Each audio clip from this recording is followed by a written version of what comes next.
The most powerful duke feared nothing, until he met the season's perfect lady and fell for her soul. The ballroom of Ashworth House blazed with candlelight, yet the season's most coveted debutante stood at its periphery as though shrouded in winter frost. Miss Eleanor Ashby, daughter of the declining Ashby estate, maintained her composure while society's venomous tongues worked with surgical precision. Her father's financial ruin had become drawing-room fodder, whispered behind gilded fans, insinuated through calculated silences. No dowry worth mentioning, I fear, Miss Corinne Lothbury had observed that very morning, her voice dripping with feigned sympathy. The words spread through Mayfair like poison in champagne. Eleanor had heard them echoed in glances, felt them in the subtle withdrawals of matrons who, weeks prior, had competed for her attention. She adjusted her gloves, ivory kid leather, worn at the seams but immaculate, and observed the swirling spectacle before her. Gentlemen in dress coats and white waistcoats circled the room like raptors, assessing merchandise. Ladies preened, calculated, schemed, but Eleanor had learned long ago that the season was not a stage for dreams. It was a marketplace for futures, and hers was collapsing with each passing hour. Her mother, the Countess, remained at home, too ill to defend her daughter's reputation. Eleanor bore the burden alone, a young woman of 23, educated beyond the commonality, her moral constitution forged in years of quiet suffering. She had never sought admiration for beauty alone. Her strength lay in the composure of her spirit, the steadiness of her convictions. Yet tonight, composure felt like a prison. A movement arrested her attention. The crowd parted, not gradually but suddenly, as though commanded by invisible force.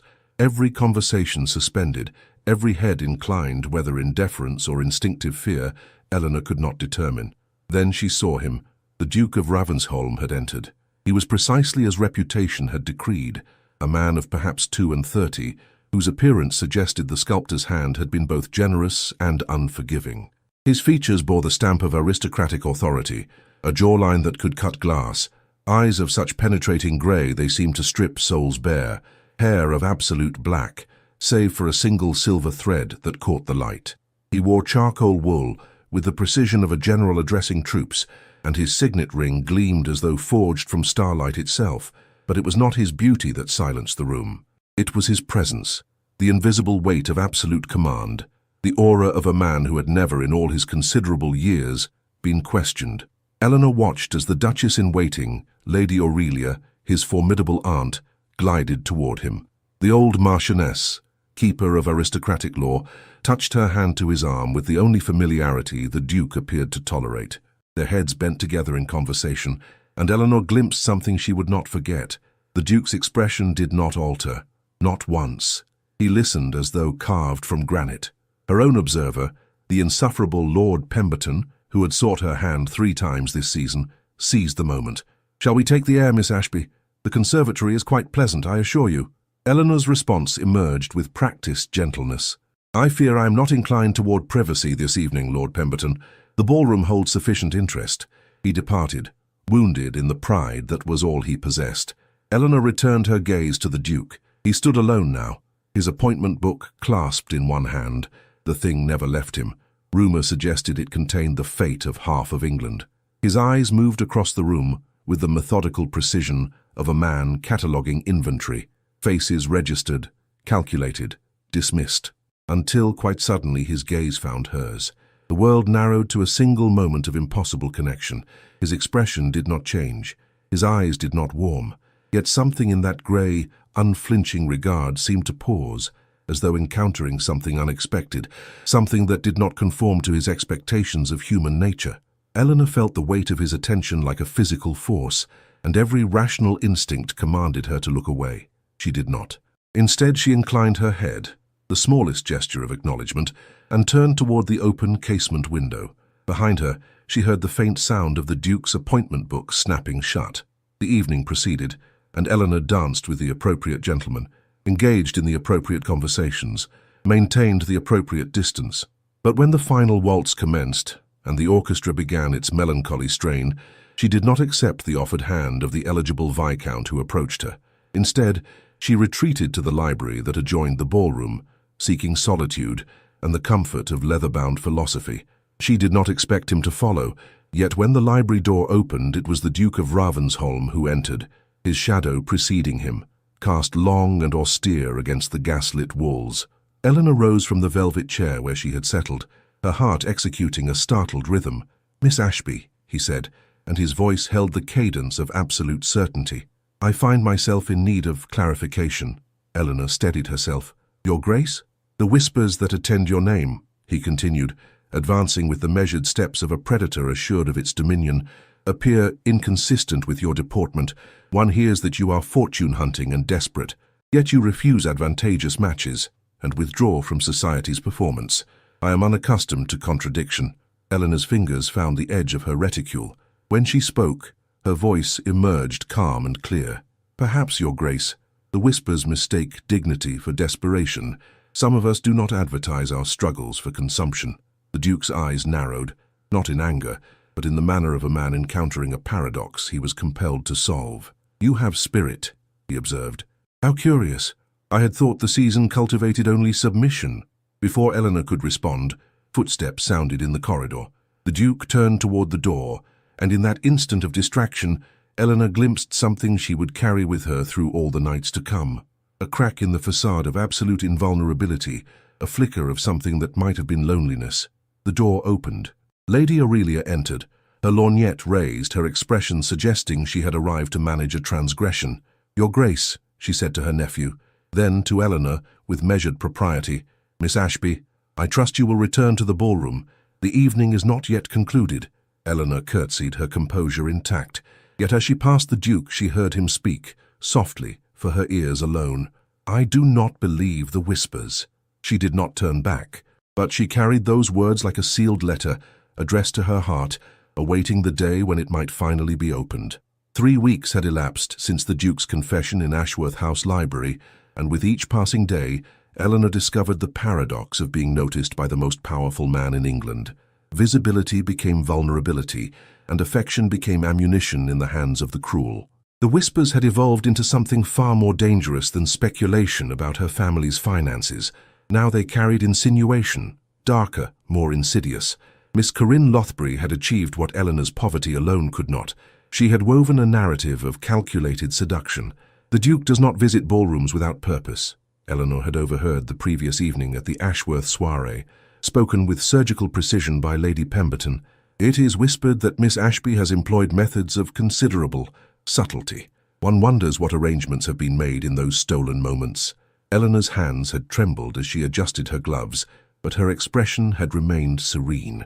The scandal deepened when a gossip column appeared in the Morning Post, anonymous as such pieces were, yet unmistakably directed toward her. It spoke of a certain young lady of questionable provenance who had captured the attentions of a noble gentleman through methods other than bloodline and virtue. The insinuation was calculated to destroy.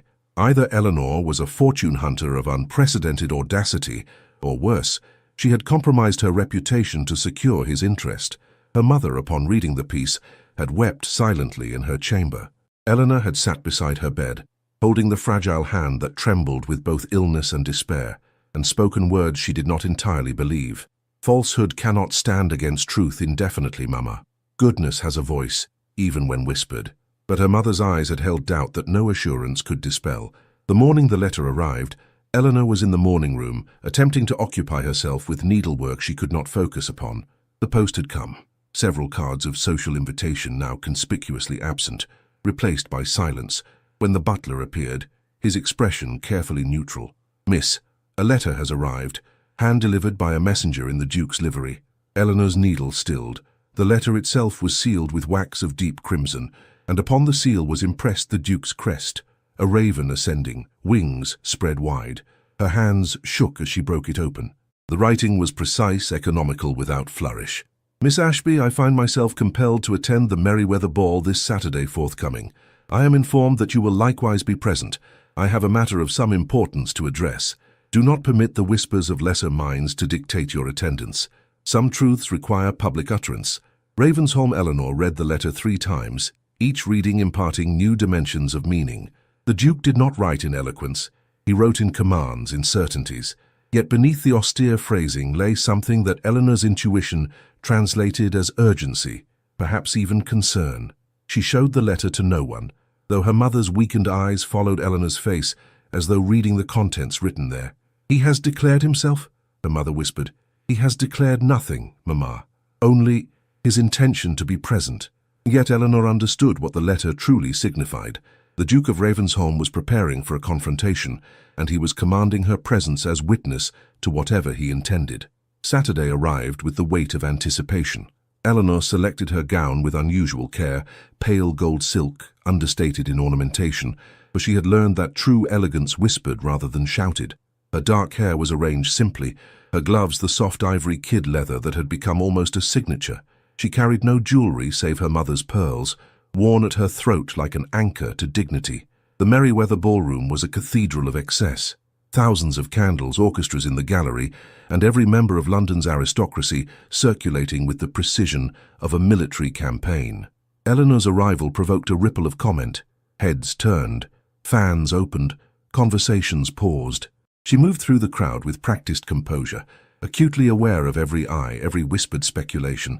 Lord Merryweather himself extended a greeting that was cordial but cautious, the social equivalent of a man uncertain whether to acknowledge the diseased or the divine. It was Lady Aurelia who found her. The Duchess descended upon Eleanor like a ship under full sail, her plum-coloured gown rustling with purpose, her lorgnette elevated. Eleanor prepared herself for censure, for the withdrawal of whatever protection the Duke's implicit favour had provided. Instead, Lady Aurelia's expression was unreadable. "Miss Ashby, you attended the Merryweather ball despite the whispers. That demonstrates either courage or foolishness. Time shall determine which." "I came, ma'am, because I was invited by—" Eleanor caught herself. "By my nephew," Lady Aurelia finished. "Yes. He instructed me to inform you that he has taken measures regarding the false narratives presently circulating. He will address the matter this evening publicly, if you have sufficient fortitude to stand beside him when he does." Eleanor's breath stilled. "I do not understand, ma'am." "You shall," Lady Aurelia said, and something in her austere features softened almost imperceptibly. "The Duke has never, in all his considerable years, permitted slander to persist unchallenged. Tonight he will demonstrate why." As if summoned by this very utterance, the orchestra suddenly ceased. The crowd quieted, and through the throng of assembled nobility moved the Duke of Ravensholm, his grey eyes fixed upon Eleanor with the intensity of absolute resolve. He extended his hand. "Miss Ashby," he said, his voice carrying across the hushed ballroom with the force of inevitability, "I find I am in dire need of a partner for the next waltz. Might you honour me with that distinction?" Eleanor's heart executed a violent rhythm. To accept would be to declare before all of London's watching eyes that she accepted his protection, his favour, his implicit claim upon her. To refuse would be to dishonour the only man who had ever offered her truth instead of performance. She placed her trembling fingers upon his extended hand. "I would be honoured, Your Grace," she said, and felt the gazes of 1,000 souls burn upon her skin. As he drew her toward the dance floor, she whispered, for his ears alone, "They speak of calculated seduction, of impropriety. Do you not fear what they will now say?" The Duke's eyes met hers, and in their grey depths she saw something that resembled resolution tempering vulnerability. "Miss Ashby, I have spent my entire life fearing nothing. Perhaps it is time I discovered what one fears when confronted with losing something precious." The waltz began, and as he drew her into the dance, Eleanor understood that he had just, in the most public and irrevocable manner possible, declared war on the whispers themselves. The morning after the Merryweather ball brought transformation to Eleanor's circumstances that she could scarcely have imagined possible. The newspapers had seized upon the image of the Duke dancing with the supposed fortune hunter, and rather than condemning the spectacle, society had begun its rapid reversal. The Morning Post ran a piece speaking of the Duke's evident discernment, and suddenly the families who had withdrawn their invitations found themselves competing to extend new ones. Yet Eleanor took little comfort in this sudden elevation. She understood that society's favour was as ephemeral as morning dew, and the true test remained unresolved. The Duke had not declared himself in words. His actions spoke of protection, perhaps even regard, but Eleanor's heart demanded clarification, demanded truth. They met in proper settings, the British Museum's marble halls, where Eleanor feigned interest in antiquities, whilst the Duke walked beside her with the contained intensity of a man managing difficult emotions. They encountered each other at the opera, where a single shared glance across boxes had conveyed more than volumes of conventional courtship. Once, at a garden party hosted by Lady Aurelia, they had managed a private conversation beneath the pergola, whilst the afternoon sun filtered through climbing roses. It was during that final meeting that the Duke's carefully maintained composure had fractured. "I find myself in an unprecedented state," he had confessed, his hands clasped behind his back as though restraining some volatile impulse. "My entire life has been constructed upon certainty, upon the absolute conviction that I understand the mechanics of power, of consequence, of human motivation. Yet you present a paradox I cannot resolve through logic alone." Eleanor's voice had emerged barely above a whisper. "What paradox, Your Grace?" "That a woman of negligible fortune and questionable family prospects possesses more true nobility than the entire assembled aristocracy of London. That I, a man accustomed to commanding armies and moving governments, find myself rendered entirely uncertain in your presence." He had not touched her, though Eleanor sensed the effort this restraint cost him. The space between them had crackled with unspoken longing, with the desperate propriety of a man fighting against his own nature. Now, 5 days later, Eleanor sat in the morning room of her family's modest townhouse on Belgrave Square, reading a letter that had arrived with the dawn post. It bore no seal, no signature, yet Eleanor knew the hand immediately. She had studied his writing as though it were scripture. "The weight of silence becomes unbearable.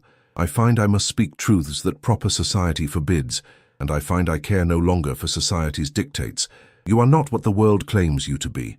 You are not a fortune hunter, nor a schemer, nor any manifestation of calculated ambition. You are a woman of such fundamental goodness that you shame the corruption of those who surround you. Your poverty is not a failing. It is a refutation of their materialism. Your solitude is not a weakness. It is the cost paid by those who will not compromise their conscience. I have spent my life mastering the external world. I have bent wills, commanded resources, shaped outcomes, yet I am powerless before you. You have achieved what no adversary ever could. You have unmade my certainty and replaced it with something infinitely more dangerous: hope. This letter is not proper. It violates every code of conduct that governs our interaction. I offer no apologies for this transgression. There are truths that cannot wait for society's approval. I will call upon your father this afternoon.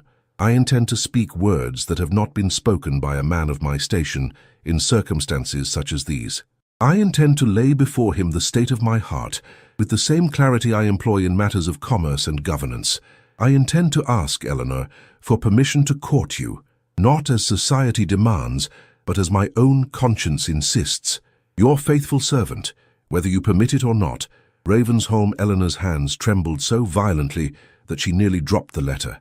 Her mother, hearing the disturbance, emerged from her chamber, moving with difficulty but animated by a strength that illness could not entirely suppress. "What has occurred?" her mother demanded, observing her daughter's state. Eleanor wordlessly extended the letter. Her mother read it slowly, then raised her eyes to Eleanor's face with an expression of such profound tenderness that Eleanor felt tears spill across her cheeks. "Oh, my darling child," her mother whispered. At last someone has seen what I have always known, that your value resides not in fortune, but in the exquisite composition of your soul." That afternoon, the Duke called. Eleanor watched from the upstairs landing as he was admitted to her father's study, a tall figure in slate grey, carrying himself with the assurance of a man preparing for battle. Her father, the aging Earl of Ashby, rose to greet him with the wariness of one whose circumstances had taught him caution. Eleanor could hear nothing of their conversation, yet she felt suspended in a moment of exquisite anticipation. The interview lasted 30 minutes, an eternity compressed into measured heartbeats. When the Duke emerged, he looked toward the landing where Eleanor stood, her heart visible in her eyes. His expression held something she had never witnessed before: vulnerability tempered with absolute resolve.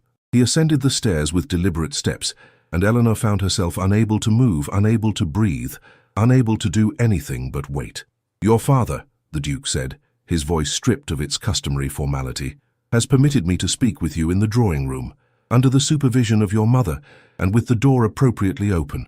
It appears that even dukes must observe the proprieties when their hearts are at stake." He extended his hand, and Eleanor placed hers within it, feeling the slight tremor that betrayed the emotion his controlled features could not fully conceal. "I have something to request of you," he continued, as they descended the stairs together, "something that will change the trajectory of both our lives. I believe you are prepared for such consequence, but I find I am compelled to ask rather than assume. In the drawing room, with her mother seated at an appropriate distance and her father visible through the open doorway, the Duke of Ravensholm, master of his fate, commander of empires, the man who feared nothing, knelt upon one knee before Eleanor. From his waistcoat he withdrew a ring, not the ostentatious display of wealth, but a single emerald stone surrounded by diamonds, set in gold that gleamed like liquid starlight. "Eleanor," he said, and her name in his voice sounded like a prayer.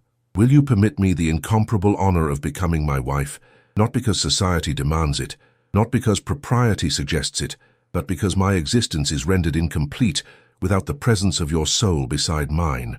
Eleanor's voice, when it emerged, held the weight of absolute certainty.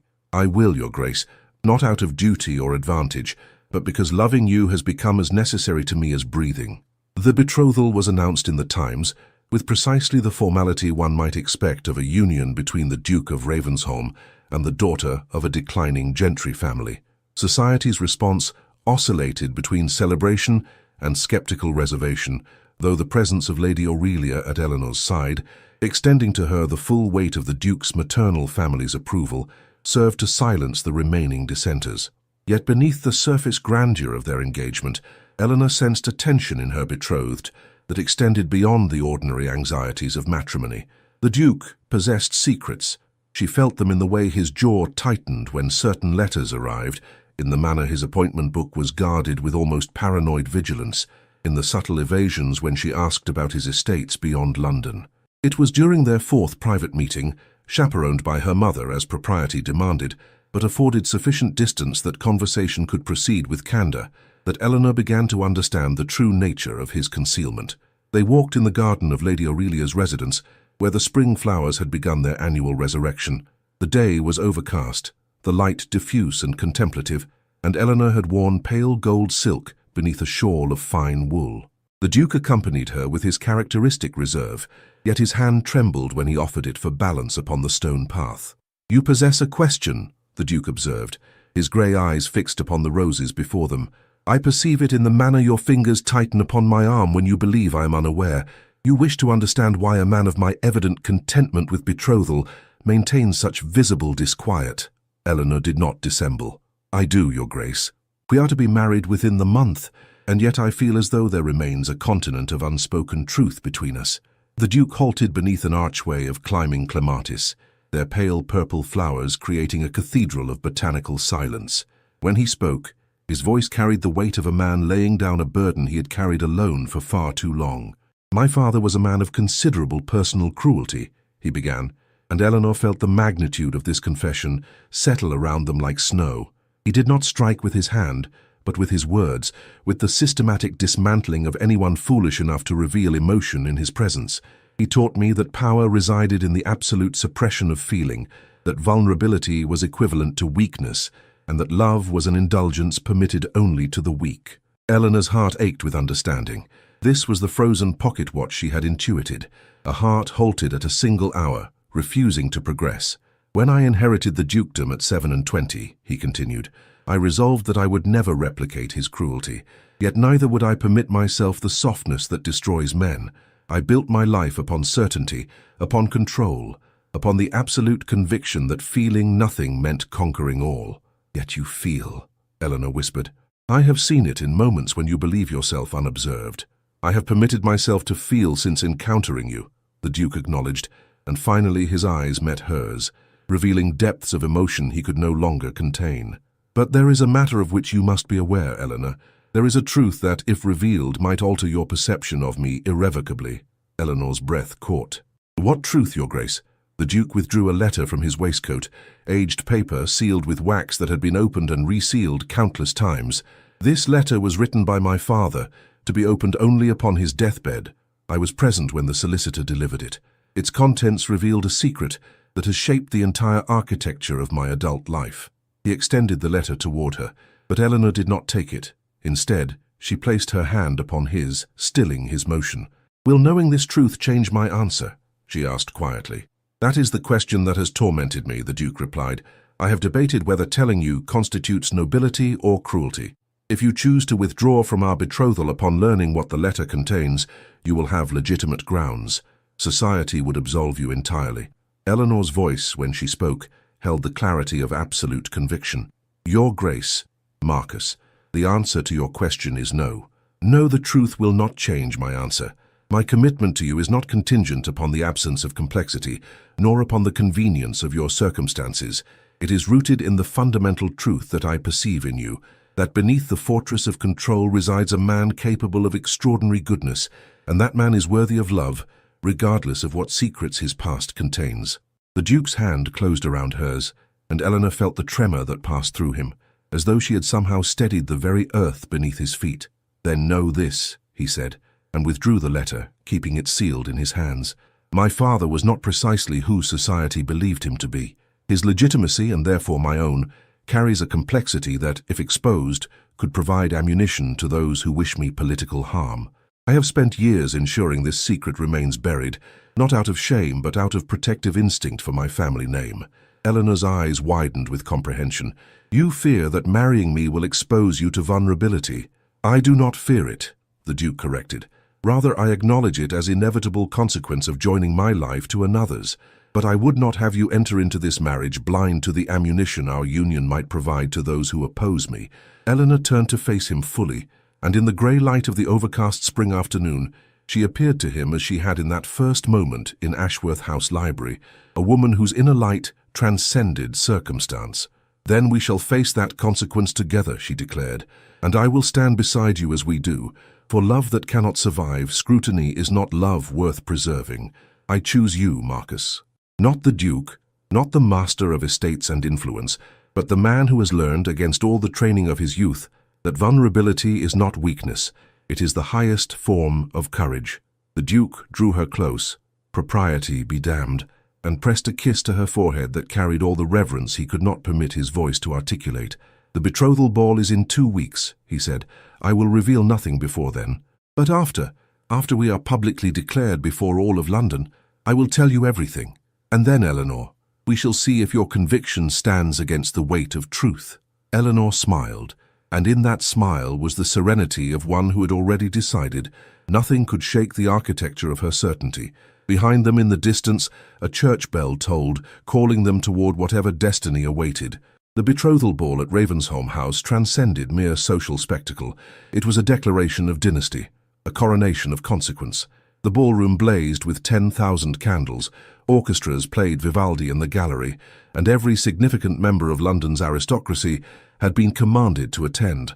Eleanor descended the grand staircase in a gown of ivory silk, adorned with pearl embroidery that caught the light like captured starlight, her mother's pearls at her throat, her composure absolute, despite the tempest that churned within her breast. The Duke waited at the base of the staircase, and when his eyes found hers, Eleanor perceived the tension coiled beneath his formal evening dress. He knew that this night would culminate in revelation, that before the assembled witnesses of London's power elite, secrets would be exposed, and the architecture of his carefully constructed identity would be exposed to scrutiny. The evening proceeded with the ritualized precision of aristocratic pageantry. They danced the opening waltz, a performance watched by hundreds, and Eleanor felt the weight of expectation pressing upon them both. Whispered approval rippled through the crowd. They made a striking pair, the Duke and his betrothed, the master of England's shadows, and the woman who had illuminated his darkness. It was past midnight when the transformation began. A messenger arrived at the ballroom doors, disheveled, urgent, bearing a sealed letter that he presented directly to the Duke. Eleanor watched his expression shift, the careful mask of control fracturing momentarily before he restored it. He read the letter, folded it with precise movements, and placed it within his waistcoat. Then he turned to Eleanor with an expression of such focused intensity that she felt her heart execute an irregular rhythm. "The moment has arrived," he said quietly, for her ears alone. "I had intended to wait until tomorrow, but circumstance has conspired otherwise. Will you trust me to conclude this evening, as I have planned?" Eleanor nodded, unable to speak, and the Duke offered his arm.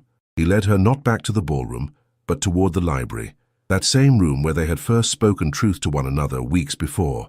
Yet the Duke did not close the door behind them. Instead, he left it deliberately open, and Eleanor understood he was ensuring witnesses. "I must ask something of you," the Duke said, withdrawing from his waistcoat not one letter, but several, documents of obvious age and significance, sealed with wax that bore his father's crest. Before I reveal what these contain, I must know. Can you stand beside me knowing that the world I have built may partially collapse? I can, Eleanor replied without hesitation, for you have taught me that truth, however terrible, is preferable to comfortable deception. The Duke's expression shifted, something that might have been gratitude tempering the severity of his features. From the pocket of his evening coat, he withdrew the old sealed letter, and with deliberate slowness broke the wax. The letter was dated 30 years prior, written in a hand Eleanor recognized from documents she had glimpsed, the handwriting of the late Duke, Marcus's father. She watched as her betrothed read it silently, his jaw tightening with each line, until at last he lowered it and looked directly into her eyes. "My father," he began, his voice carrying across the silent library with the weight of inevitability, "was not the man the world believed him to be. The man you knew as the Duke of Ravensholm was actually the illegitimate son of a merchant's daughter and a nobleman whose identity was never revealed. My grandfather, the man I believed to be my father, was not my biological progenitor." Eleanor felt the significance of this revelation settle upon her, with all its implications. The Duke's legitimacy, his title, his entire position of power, rested upon a foundation that society deemed fundamentally compromised. "The letter," the Duke continued, holding the aged paper as though it might burn him, "contains the name of my true grandfather, along with documentation of substantial financial settlement made to ensure discretion. It also contains a directive from the man I called father, instructing me that I might choose to reveal this truth or maintain the silence that has protected the family name." He paused, and Eleanor perceived the magnitude of what he was about to do. "I have chosen revelation," he declared, his voice rising so that it carried beyond the library toward the assembled guests who had begun to recognize that something extraordinary was occurring. "Not out of shame, but out of commitment to a woman who has taught me that truth is more valuable than reputation." The Duke walked toward the ballroom, Eleanor following, and their entrance into that vast space caused immediate silence. Conversations ceased mid-utterance. Musicians abandoned their instruments. Every eye focused upon the Duke and his betrothed as though they were watching a man prepare for execution. Lady Aurelia rose from her place of honor, her expression unreadable, her lorgnette elevated. "I have called you here," the Duke announced, his voice cutting through the silence like steel through silk, "to declare a truth that has remained hidden for 30 years. I am not the man you have believed me to be. My legitimacy carries complications that I have no longer the moral fortitude to conceal." He held the letter aloft, and in the candlelight the wax seal gleamed like blood. "I am the son of an illegitimate union," he continued, his words precise and devastating in their clarity. "My father was not the previous duke, but rather the product of a liaison between nobility and commerce. This knowledge could, by the laws of aristocratic succession, render my dukedom questionable. It could provide ammunition to those who wish my political destruction. It could unmake everything I have built." A murmur began, then swelled, a wave of shock and speculation that threatened to drown rational thought. "And yet," the Duke said, raising his voice to silence the tumult, "I stand before you and declare this truth not out of weakness, but out of strength. For I have learned, through the extraordinary influence of a woman whose soul transcends the material world, that legitimacy resides not in the circumstances of one's birth, but in the choices one makes and the integrity with which one conducts one's life." He turned to Eleanor, and the entirety of his attention focused upon her with such intensity that she felt burned by its force. "Eleanor Ashby," he said, and his voice carried the weight of absolute declaration, "will you still consent to marry me, knowing that my position may be challenged, that society may turn against me, that the path you choose with me leads not to the unquestioned security of a duke's wife, but to the uncertain terrain of a woman, standing beside a man who has surrendered his fortress?" Eleanor stepped forward, her heart blazing with conviction, and extended her hand to him. "I will," she said, and her voice filled the ballroom with a clarity that silenced even the whispers. "Not despite your vulnerability, but because of it. For it is your capacity to be broken and still choose integrity that reveals your true nobility." The Duke took her hand and raised it to his lips with a gesture of such reverence that several women in the assembled crowd wept openly. "Then we are bound," he declared, "not by circumstance or station, but by truth." Lady Aurelia, rising with deliberate majesty, began to applaud. The sound broke the spell of shock, and gradually, one by one, the members of London's aristocracy joined her, not all with genuine conviction, but enough to signal that the Duke's bold revelation, rather than destroying him, had paradoxically elevated him to a new form of eminence, that of a man willing to sacrifice reputation for authenticity. As the applause surrounded them, Eleanor and Marcus stood together in the center of that vast ballroom, their hands clasped, their fate sealed not by social convention, but by mutual choice. The whispers that followed would shape London's drawing rooms for months to come, but neither of them heard them. They heard only the sound of their own hearts, finally, irrevocably, in perfect accord. The week following the betrothal ball was consumed not by scandal, as many had predicted, but by a surprising tide of philosophical recalibration. The Duke's revelation had somehow reframed the entire landscape of London society. His willingness to surrender the fortress of deception had paradoxically strengthened his position, for those who might have used his illegitimacy as weapon found themselves instead confronted with the moral weight of his choice. Yet within the walls of Ravensholm House, a different transformation was occurring. The Duke had finally shared with Eleanor the full contents of his father's letter, and with it, documentation that had remained hidden in the estate's vaults for 3 decades. Among those documents were records of charitable establishments, schools for the impoverished, medical clinics in the worst quarters of London, all funded by the Duke himself, all maintained with meticulous secrecy, all bearing testimony to a man whose public face was dominion and whose private conscience was extraordinary compassion. "Why?" Eleanor had asked when the Duke revealed the scope of his hidden legacy. "Why conceal such goodness?" "Because my father believed," the Duke replied, "that visibility of benevolence is merely vanity disguised as virtue. True charity," he instructed in his letter, "demands anonymity. It demands that one commit resources to suffering without expectation of recognition or gratitude. It was perhaps the only wisdom he ever conveyed to me." Now, 4 days before their wedding, Eleanor accompanied Marcus on a journey she had not anticipated, a visitation to Blackwell School, located in the heart of St. Giles, the most impoverished parish of London.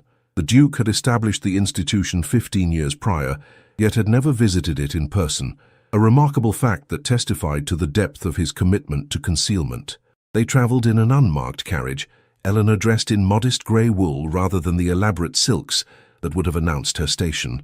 The Duke wore simple clothing that rendered him nearly unremarkable, a man of means, certainly, but not obviously a duke. The school itself occupied a former warehouse that had been transformed through careful renovation into something approaching sanctuary. 200 children of varying ages occupied the space, engaged in the serious business of education, learning to read, to cipher, to comprehend the mechanics of the world that had otherwise abandoned them. The headmaster, an elderly man named Reverend Blackthorne, emerged upon their arrival, and Eleanor watched with fascination as recognition dawned in his expression. Though he had never seen the Duke in person, he knew him through correspondence and the architectural demands he had conveyed. "Your Grace," Reverend Blackthorne said, his eyes widening with a mixture of shock and something approaching reverence, "I confess I did not expect this honor." "I have neglected my duty," the Duke replied, and Eleanor perceived genuine contrition in his words. "I have provided resources but withheld presence. It is a form of cowardice disguised as principle. I wish to correct it before I undertook the responsibility of marriage." The Reverend led them through the school's corridors. Eleanor observed with growing wonder the infrastructure of hope the Duke had constructed, classrooms equipped with books and supplies, a kitchen where children were nourished daily, dormitories where the most vulnerable were provided shelter. It was a monument to compassion, entirely unknown to the world, entirely sustained through the Duke's personal resources. In one classroom, a young girl of perhaps 9 years addressed the assembly with remarkable eloquence, reading from a text of history with the precision of a scholar. When she concluded, Eleanor approached her. "What is your name, dear child?" Eleanor asked. "Catherine Winters, ma'am," the girl replied with careful courtesy. "I was born in the workhouse, but Mr. Reverend Blackthorne brought me here 3 years past. I am to become a governess, they say, when my learning is complete." Eleanor felt tears prick her eyes as she recognized the girl's potential, a soul that might otherwise have been destroyed by circumstance, now being cultivated toward possibility. When they had completed their visitation, the Duke and Eleanor retreated to the school's modest library. It was there that Marcus drew from his coat a document he had not previously revealed, a deed of transfer. "I wish to place the school under your oversight," he said quietly. "Not merely as my wife, but as its true director. I have hidden behind my resources and my anonymity, allowing others to do the work whilst I remained insulated from human consequence. I find I no longer wish to remain insulated. I find I wish to know the names of those I serve, to witness their transformations, to accept the weight of their gratitude, which I have always found unbearable." Eleanor accepted the document with trembling hands. "You are entrusting me with this." "I am entrusting you with far more than this," the Duke replied. "I am entrusting you with my conscience, for it seems that you have the capacity to make bearable what I have always found impossible to endure." He drew her close, his arms encircling her with the tenderness that was becoming familiar, and Eleanor rested her head against his chest, feeling the steady rhythm of his heart, no longer frozen at a single hour, but moving forward through time with all the momentum of a life genuinely lived. "Tell me," she whispered, "what changed you?" The Duke was silent for a long moment, his hand stroking the soft darkness of her hair, with a reverence that suggested he still could scarcely believe she had chosen to stand beside him. "You taught me," he finally said, "that vulnerability is not the diminishment of power, but rather its apotheosis. That true strength resides not in the capacity to dominate others, but in the courage to be known, to be questioned, to be transformed by love. You have made me human, Eleanor. The man I was, the master of dominion, the architect of control, that man is dead. What remains is something infinitely more complex and infinitely more real." Eleanor drew back to regard him, and in his grey eyes she perceived the reflection of the man he was becoming, a man no longer afraid of his own heart, no longer convinced that tenderness was weakness, no longer willing to hide the architecture of his goodness behind walls of secrecy. "Then we are remade," she said softly, "both of us, no longer the Duke who fears nothing and the lady perfected by society, but rather two souls who have learned to be genuinely, vulnerably, magnificently human together." He kissed her then, with all the passion he had hitherto constrained, and Eleanor felt as though the very foundations of her existence shifted toward a new configuration, one in which love and truth were no longer in opposition, but in absolute harmony. The wedding day dawned with pale spring light that seemed to consecrate the earth itself. Eleanor woke in her family's townhouse to the sound of bells tolling from nearby churches, and for a moment, suspended between sleep and waking, she existed in a state of such profound peace that time seemed to hold its breath. Her mother had improved dramatically in recent weeks. The anxiety that had accompanied her illness appeared to have lifted, supplanted by the joy of witnessing her daughter's transformation from despised fortune-seeker to acknowledged Duchess-elect. She sat now in Eleanor's chamber, watching as the servants arranged Eleanor's hair in careful coils, adorned with sprigs of white heather and ivory ribbon. "Do you regret anything?" her mother asked softly, her voice still carrying the fragility of her illness, but now infused with genuine strength. Eleanor considered the question with the seriousness it merited. "Not a single moment," she replied. "Even the suffering, even the whispers and the humiliation, they all led me to this threshold. I cannot regret the journey that has brought me here." Her gown was a masterpiece of understated elegance, ivory silk with subtle pearl embroidery, the neckline modest, the sleeves long and fitted, the train extending behind her like a proclamation of grace.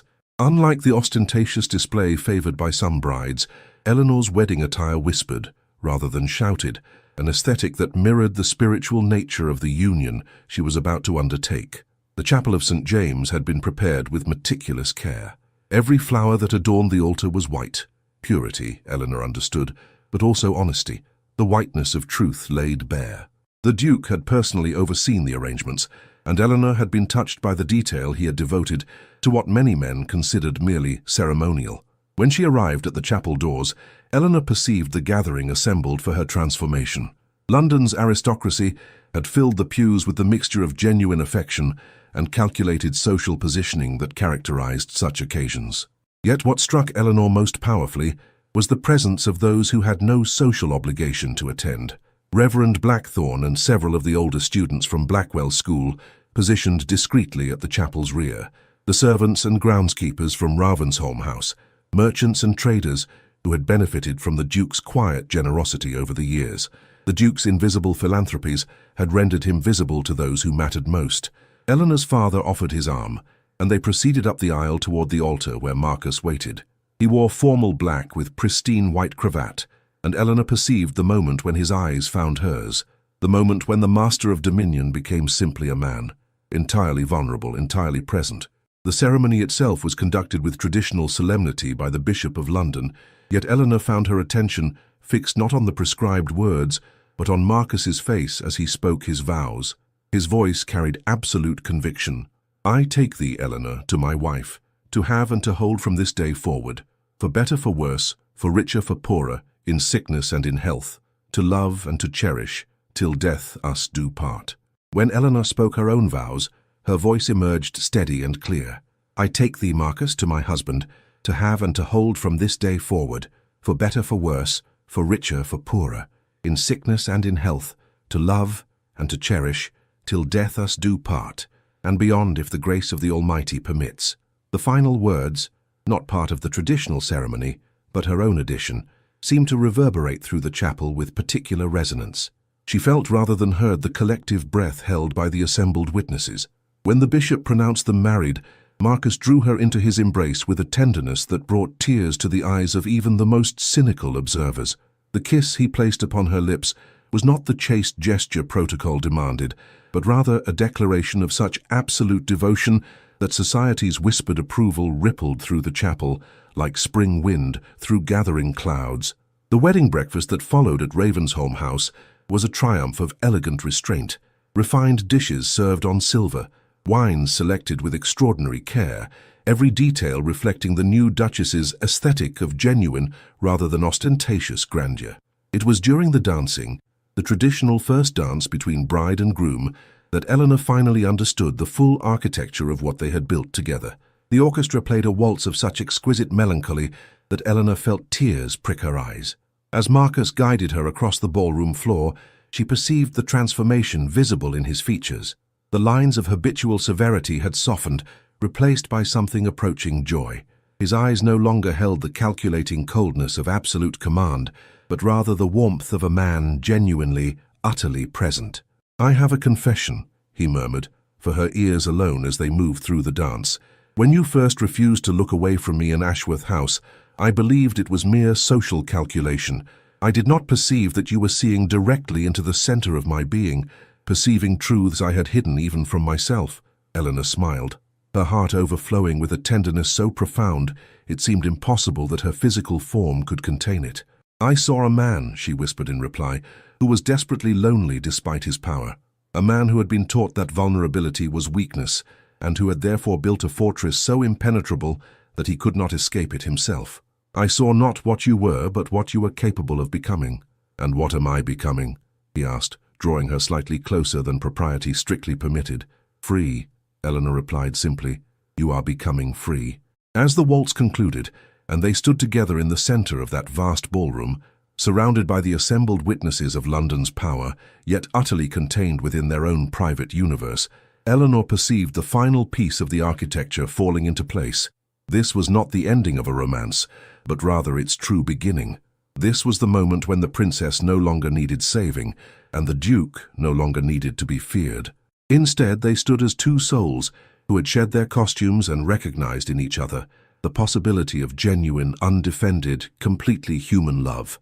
The rest, the decades ahead, the legacies they would build together, the quiet revolution of goodness that would ripple out from the choices they made in moments of private tenderness, all of that stretched before them like a landscape rendered suddenly visible after a lifetime of fog. 6 months had elapsed since the wedding, and Ravensholm House had undergone a transformation as profound as that which had occurred within the hearts of its master and mistress. The estate, once a monument to austere power, had become something approaching a sanctuary, a place where beauty and purpose intertwined with such deliberate intention that visitors sensed immediately the presence of a guiding moral philosophy. Eleanor had undertaken the renovation with Marcus's complete endorsement, and more significantly, his active participation. Together they had transformed the vast library into a space of extraordinary utility. Manuscripts and volumes were catalogued not by rarity or monetary value, but by their capacity to illuminate human understanding. The Duke had opened access to scholars and philosophers who would never have been permitted within those walls during his father's tenure. The gardens had undergone equal metamorphosis. What had been formal geometric arrangements, beautiful but sterile, had been reconceived as spaces of genuine cultivation. Eleanor had commissioned the planting of medicinal herbs, fruit trees, and flowering plants that attracted butterflies and songbirds. She had insisted upon the creation of accessible pathways so that the elderly and infirm might experience the garden's beauty without undue physical exertion. Most significantly, Eleanor had expanded Marcus's network of philanthropic institutions. Blackwell School had become the flagship of an entire education system that now served 5 parishes, providing not merely literacy, but skilled training in trades and professions. The clinics had multiplied, staffed by physicians whom Eleanor personally interviewed and engaged, ensuring that compassion accompanied medical knowledge.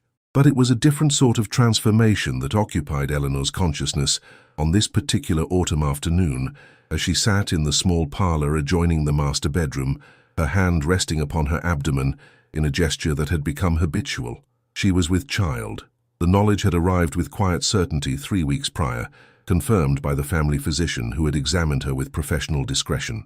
Eleanor had said nothing to Marcus, choosing instead to wait for the right moment, a moment that seemed never to arrive.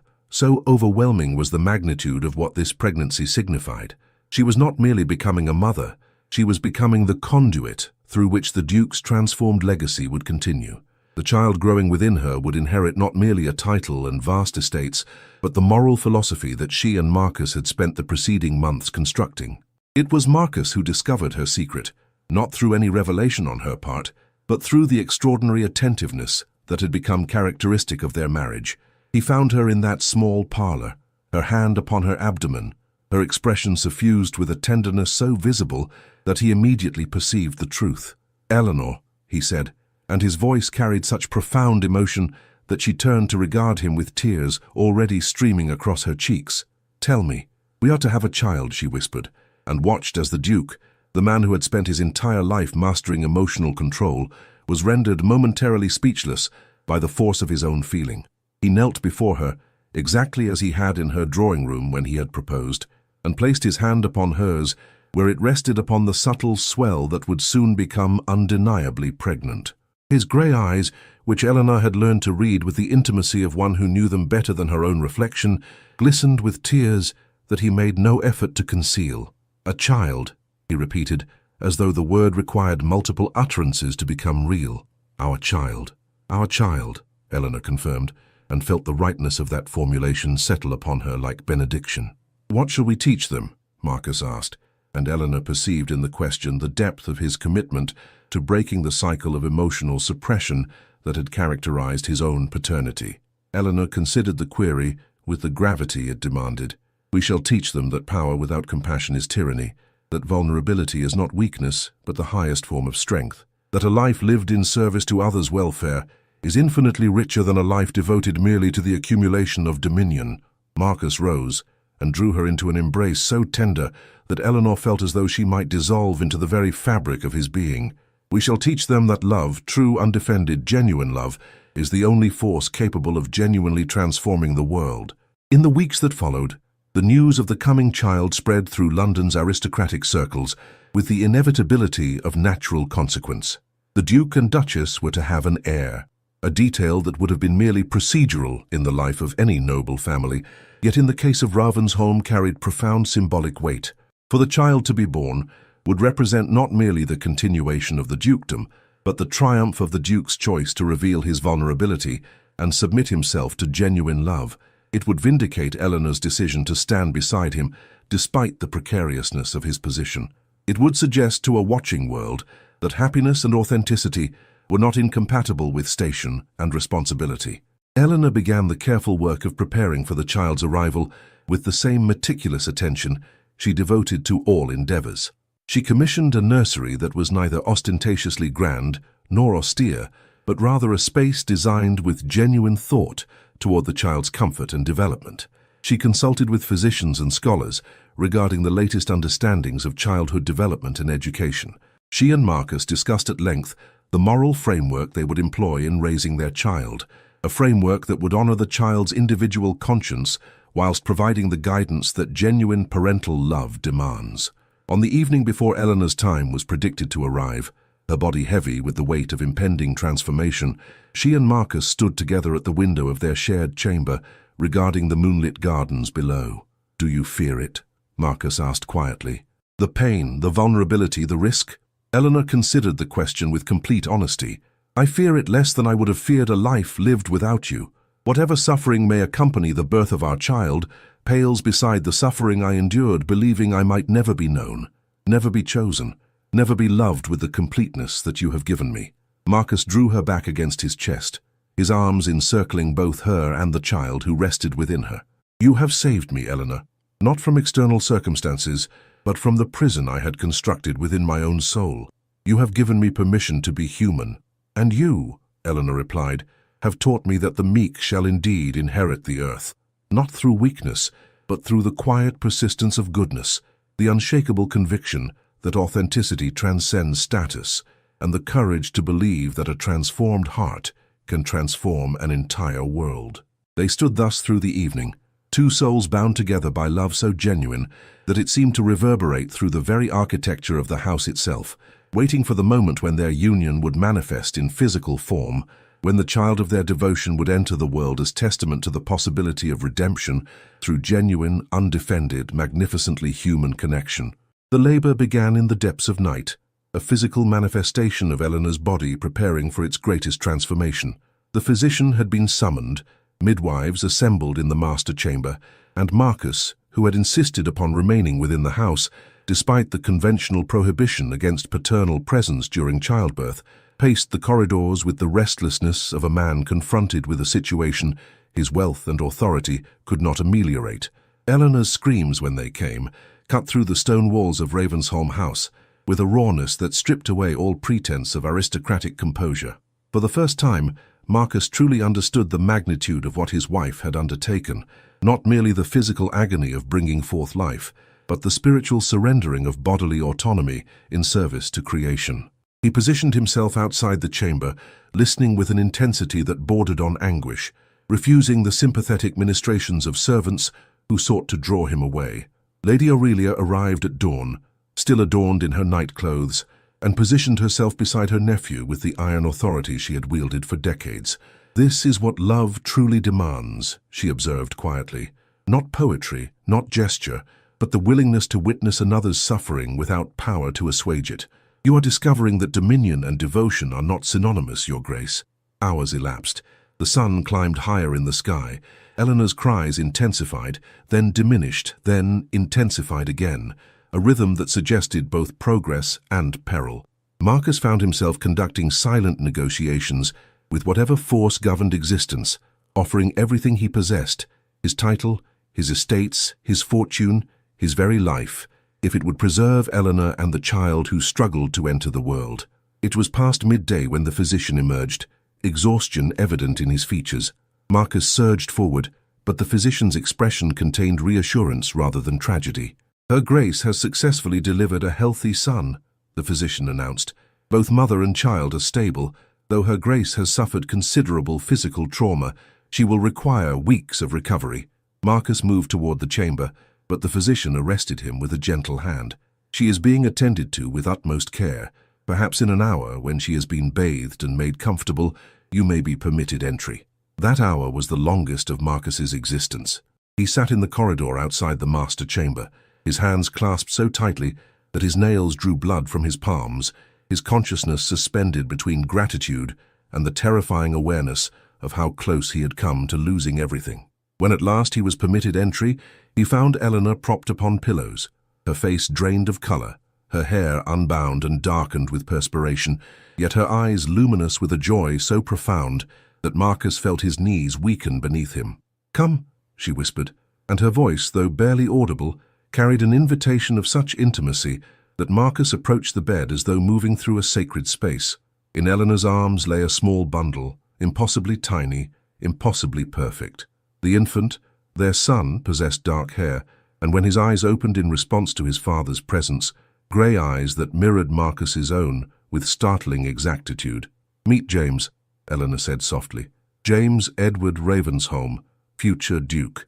Our son Marcus, our beautiful, extraordinary son." Marcus extended a trembling hand and permitted his finger to be grasped by the infant's impossibly small fist. The sensation, that tiny grip upon his flesh, seemed to reorder the fundamental architecture of his being. This child, born of their love, represented not merely biological continuation, but the physical manifestation of redemption itself. "He is perfect," Marcus whispered, and felt tears that he did not attempt to restrain stream across his face. "Eleanor, he is absolutely perfect."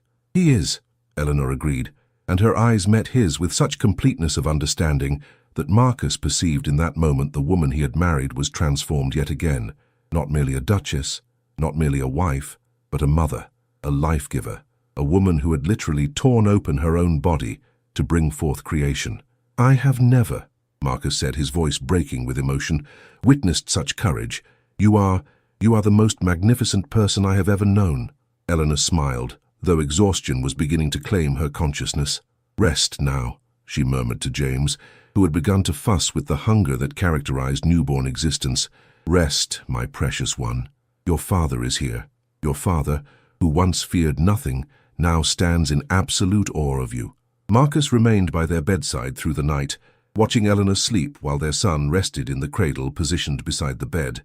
He observed the infant's small movements, the phantom grasping of dreams, the whimpering that suggested the awareness of hunger or discomfort, the miraculous rhythm of breathing that seemed to anchor him to life itself. By dawn, when the household began to stir and servants moved quietly through the corridors, Marcus had arrived at a profound recognition. Power, dominion, authority, all the things he had spent his life accumulating, were revealed as fundamentally hollow compared to the simple truth of watching his wife sleep, whilst his son breathed in innocent slumber. He had been transformed, utterly. The Duke who feared nothing had discovered something far more profound than fear.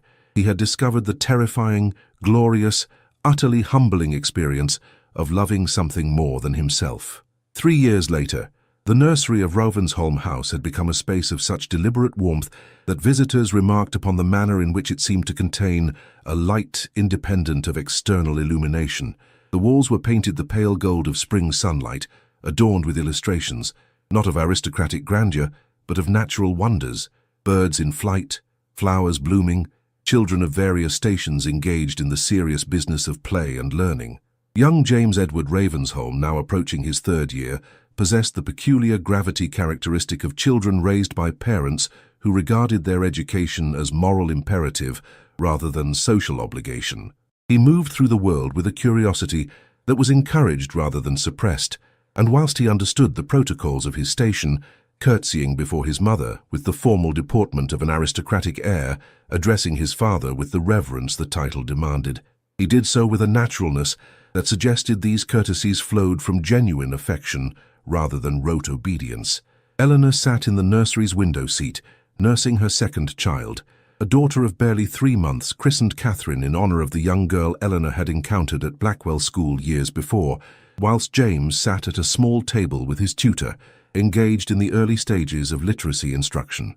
The boy concentrated with such fierce intensity that his tongue protruded slightly between his teeth, a gesture that Marcus claimed their son had inherited directly from Eleanor's own expression of concentration. It was a scene of such domestic simplicity that one might overlook the profound revolution it represented. A duke and duchess engaged not in the performance of aristocratic duty, but in the actual, unglorified, infinitely precious business of raising children with intention and love. Downstairs in the library, Marcus received dispatches regarding the continued expansion of the charitable network that had become the true legacy of his dukedom. The school system had grown to encompass 12 institutions across London and its outlying parishes. The clinics now employed 30 physicians, providing medical care to populations that had previously been deemed beneath notice. Most significantly, a foundation had been established bearing Eleanor's name, not to honor her social position, but to institutionalize the philosophy that had guided their shared work. That genuine transformation required not merely provision of resources, but genuine commitment to the flourishing of human potential. The transformation of the Duke himself had become a matter of considerable discussion in aristocratic circles. He still commanded respect, perhaps more profoundly than in the days when his authority had rested upon fear. Yet the respect was now tempered with something approaching affection, a recognition that power willingly surrendered in service of love was infinitely more compelling than power hoarded through emotional suppression. On this particular autumn afternoon, as golden light slanted through the nursery windows, Eleanor set down her nursing daughter and watched as James abandoned his lessons to press his small face against the pane, observing the gardens below, where autumn leaves performed their annual transformation. "Why do the leaves fall, Mama?" he asked, his voice carrying the pure clarity of childhood curiosity. Eleanor approached and positioned herself beside her son, her hand resting gently upon his shoulder. "Because all things change, my love. The leaves fall so that the tree might rest, and in the spring they will grow again, different, new, but still themselves." James considered this with the gravity of a natural philosopher. "Will I change?" "You will change constantly," Eleanor assured him. "You will grow, you will learn, you will become more yourself with each passing day. The important thing is that beneath all the changing, your essential nature, the kindness your father and I are endeavoring to nurture, remains constant." "Will father change too?" Eleanor smiled at the innocent question, perceiving within it a wisdom that transcended years. "Your father has already changed profoundly, but yes, he will continue to change, as will I, as will all of us. Growing is the work of an entire lifetime." That evening, when Marcus returned to the private chambers they shared, he found Eleanor standing at the window of their bedroom, the infant asleep in her arms, her profile illuminated by the dying light of sunset. For a moment, as had occurred countless times in the 3 years since their marriage, he simply regarded her in silence, marveling at the miracle of her presence, her choice, her continued willingness to share his life. "He asked me today why leaves fall," Eleanor said without turning from the window. "He is already beginning to perceive that change is natural, necessary, transformative rather than fearful." Marcus moved behind his wife and placed his arms carefully around both her and their daughter, pressing a kiss to Eleanor's hair. "What did you tell him?" "That all things change, but that some essences remain constant, that he will become more himself, not less, as he continues to grow and learn." "A wise answer," Marcus murmured, "from a wise woman." Eleanor turned within his embrace, careful not to disturb the sleeping infant, and regarded her husband with the complete knowingness that characterized their deepest moments. "Do you regret it? The revelation, the vulnerability, the surrendering of the carefully constructed facade you maintained for so long?" Marcus considered the question with absolute honesty. "Not for a single instant. I spent the first 30 years of my life acquiring things, power, wealth, influence, and they left me profoundly empty. I have spent the last 3 years acquiring something infinitely more valuable. A wife who sees me completely, children who will inherit not merely estates, but the philosophy that genuine happiness requires authentic living, and the knowledge that my life has meaning beyond the accumulation of dominion."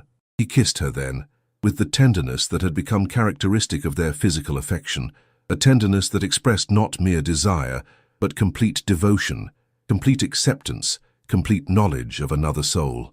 "You asked me once," Eleanor said softly, "whether I would stand beside you if my convictions were tested. I have discovered that my convictions are daily tested and daily reaffirmed. Not because you have never disappointed me, not because our life together has been free of difficulty or suffering, but because you have never wavered in your commitment to truth, to growth, to the possibility of redemption through love." In the nursery upstairs, their son slept and their daughter dreamed, both of them heirs not merely to aristocratic titles, but to a legacy of transformation, the knowledge that power yields to grace, that vulnerability is strength, that the soul's journey matters infinitely more than station's performance. The most powerful duke, who had once feared nothing, had discovered the one thing he could not master through dominion, the overwhelming, humbling, entirely transcendent force of love.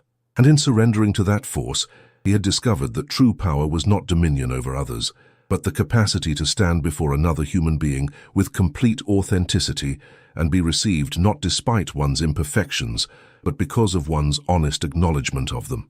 The season's perfect lady, who had once stood alone at society's periphery, had become not merely a duchess but a beacon, a living testament that goodness, integrity, and spiritual strength could not be diminished by circumstance, and that when two souls committed to authentic living encountered each other, the result was a transformation that radiated outward, touching all who came within its sphere. And so they lived, not in the fairy tale completion of traditional romance, but in the far richer territory of genuine partnership, a man and woman who had learned that the greatest happiness was not in the fantasy of perfect love, but in the daily, unglamorous, infinitely precious reality of choosing each other again and again, in sickness and health, through difficulty and triumph, until at last they had built something that transcended romance itself, a life of genuine, purposeful, redeemed significance. The autumn leaves continued to fall outside Ravensholm House, painting the gardens in gold and crimson, and within those walls, a family, imperfect, authentic, wholly human, carried forward the light that love had kindled, generation after generation, into an uncertain but luminous future. A profound and meditative truth from this story. In the architecture of human transformation, we discover a paradox that defies the conventional wisdom of our time, that power reaches its zenith not at the moment of dominion, but at the moment of surrender. The Duke of Ravensholm spent 30 years believing that invulnerability was strength, that emotional suppression was mastery, that the capacity to command others was the highest achievement available to humanity. Yet he discovered, through the extraordinary grace of encountering a soul who refused to be conquered, that true strength resides not in the fortress walls we construct around our hearts, but in the courage required to dismantle those walls and stand genuinely, vulnerably, completely human before another person. Eleanor's journey teaches us an equally profound truth, that dignity is not granted by circumstances or social position, but is an inherent quality of the soul that no amount of humiliation can genuinely diminish. She refused to allow the whispers of small minds to define her essence. She stood in her truth, even when the world insisted she should apologize for her family's financial ruin, even when society attempted to paint her as a calculating seductress. Her quiet conviction that authenticity transcends status became, paradoxically, the very magnetism that attracted a man of ultimate power, not because she performed virtue for an audience, but because she possessed it in genuine abundance. This story invites us to interrogate our own fortresses. What walls have we constructed? What vulnerabilities have we deemed unacceptable? What parts of ourselves have we hidden in the service of appearing stronger, more capable, more invincible than we actually are? For the true revolution, the transformation that matters, occurs not in the external world but within the landscape of the human heart. When we finally surrender the exhausting performance of invulnerability and choose instead the far greater courage of authentic presence, we discover that we do not become weaker. We become magnificently, gloriously, completely real. The love between Eleanor and Marcus teaches us that the deepest intimacy is not achieved through the conquest of another, nor through the performance of perfection, but through the mutual willingness to be known, completely, including the broken places, the frightened places, the places we believed were beyond redemption.